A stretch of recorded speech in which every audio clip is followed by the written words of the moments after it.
What's up, fantasy managers? Welcome back to another episode of the First Pitch Podcast brought to you by PitcherList.com. My name is Jake Crumpler, and I'll be your host for this edition of the podcast. You can follow me on Twitter at Jake Crumpler, and you can find all of my work at CrumplerBaseball.com. Let's dive into everything baseball related from Wednesday, August 6th. We'll start it off as always with the transactions, injuries, news, and notes from around the league, kicking things off with the bad news as second baseman Thairo Estrada was placed on the 10-day IL with a hamstring strain. It's been an injury-riddled campaign for the Rockies offseason acquisition, but unfortunately, he'll spend probably the majority of the rest of the season on the IL. And a corresponding move, second baseman Ariel Amador was recalled from the minors. He's expected to take over as the Rockies' everyday second baseman moving forward. In terms of transactions, starting pitcher Cade Cavalli was recalled from the minors to make his first start in the majors since 2022. He took on the A's and looked pretty solid, tossing 4 1/3 scoreless innings, allowing just 3 hits and 1 walk while punching out 6. Most notably, he induced 19 whiffs to tie for the gallows pole on Wednesday, as he tied with George Kirby for the most whiffs in baseball on Wednesday. He also produced 30% CSW across 88 pitches, so really great to see Cavalli come back strong after such a long absence. I'm excited to see what the rest of his career looks like and what the rest of his season looks like. He'll get the Royals in Kansas City next, and that's definitely a sneaky stream.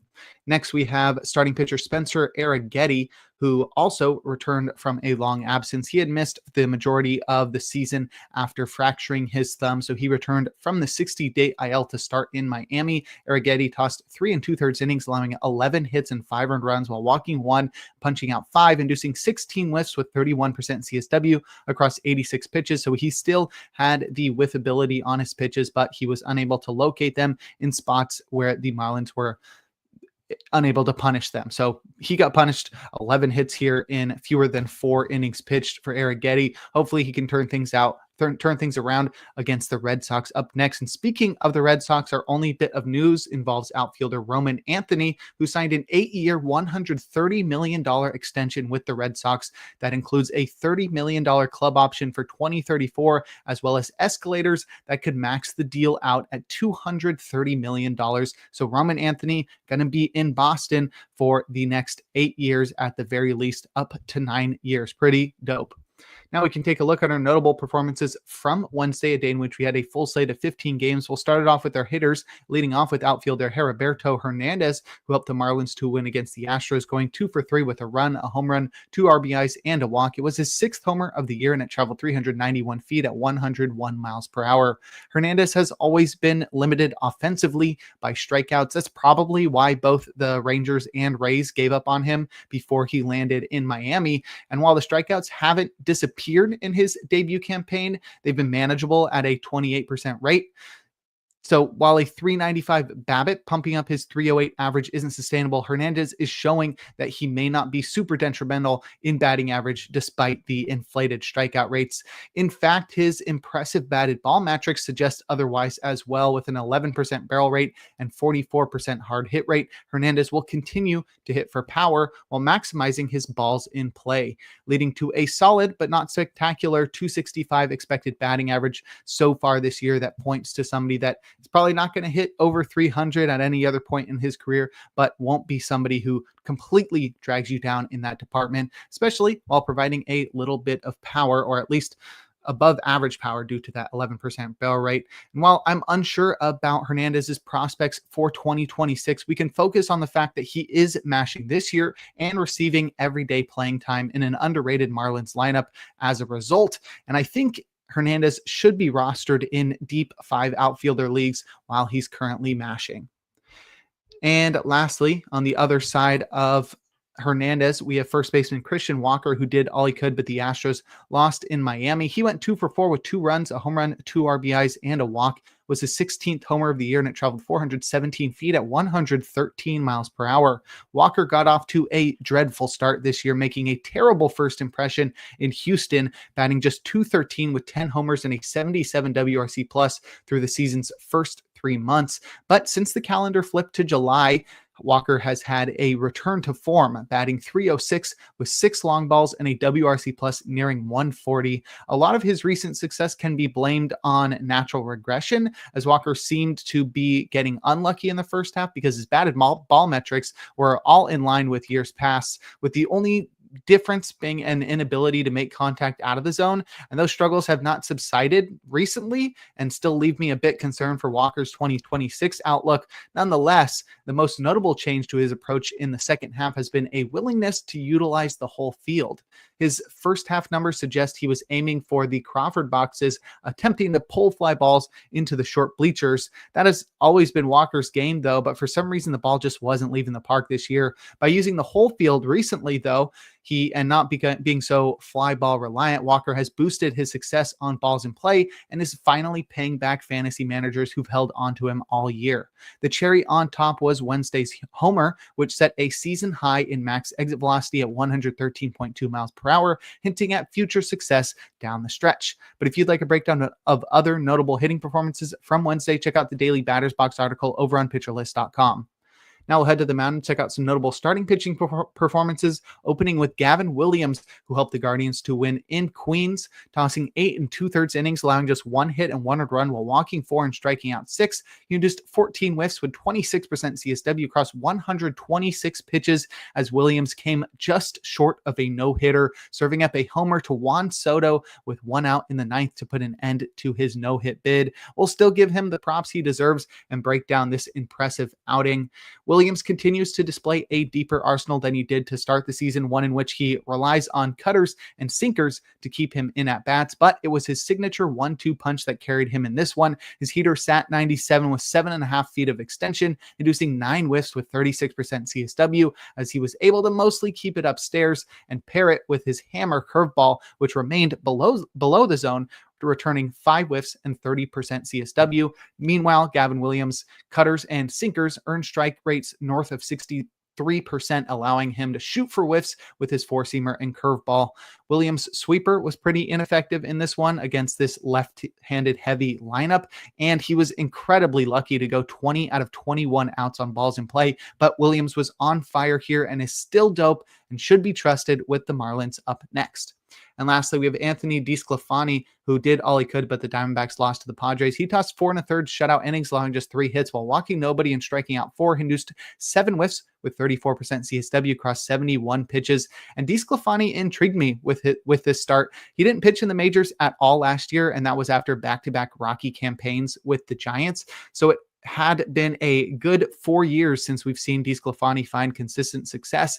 He also wasn't spectacular pitching out of the pen for Arizona earlier this year, so that's why I was surprised to see him pitch into the 5th without allowing a run against a contender in just his second start since entering the rotation post-deadline. He looked like vintage Tony Disco in this one, filling up the zone with sliders to the tune of 2 whiffs and 39% CSW, pairing it with heaters upstairs for 2 more whiffs and 32% CSW, and beautifully spotted changeups below the zone, returning a trio of whiffs and 33% CSW.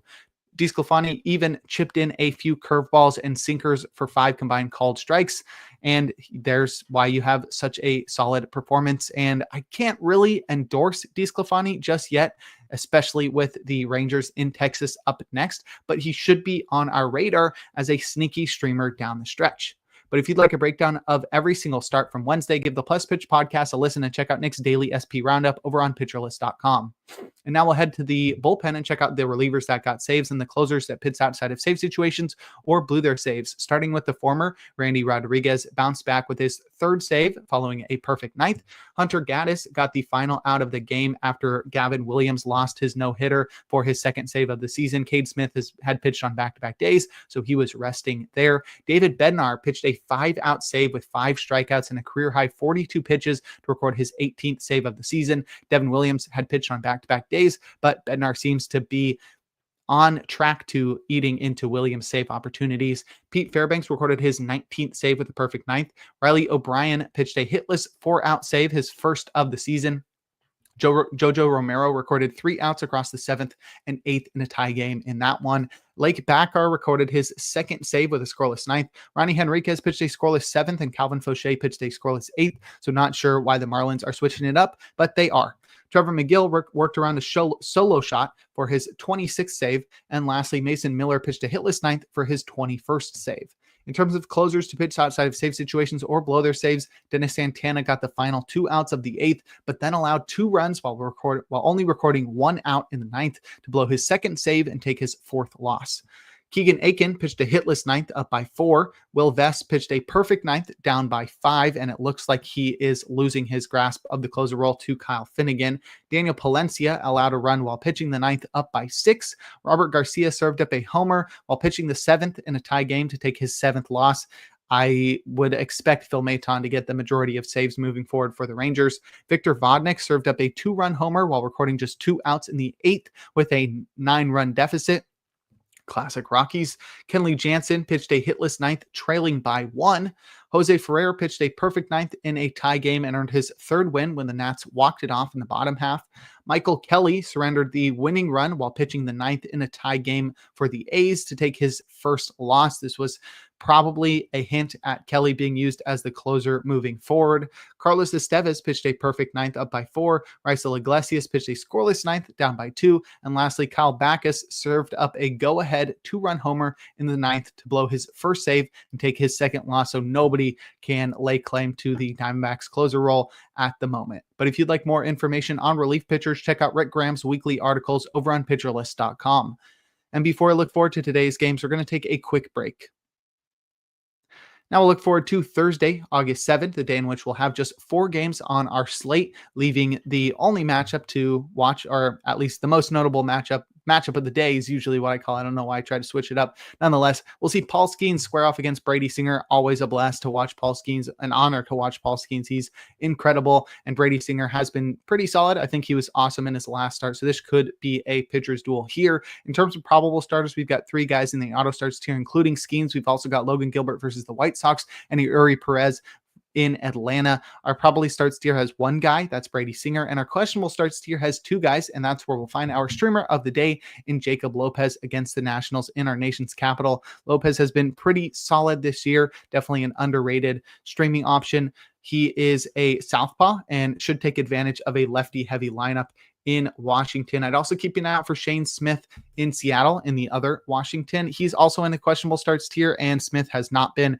as good in the second half as he was in the first half, which earned him an all-star appearance as a rookie. But nonetheless, pitching in Seattle is usually a great place to pitch, even though that lineup has improved a lot post-deadline.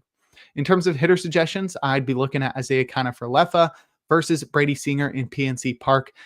Kiner-Falefa has batted .429 with a 1029 OPS in 14 at-bats against Singer, and I'll also target Marlins hitters versus Carlos Carrasco and his 5.68 ERA pitching for the Braves. He's not been great. He's pretty old, a little bit washed compared to the peaks of his days in Cleveland, and I think the Marlins hitters who have been on fire in the second half should be able to take advantage of Carrasco.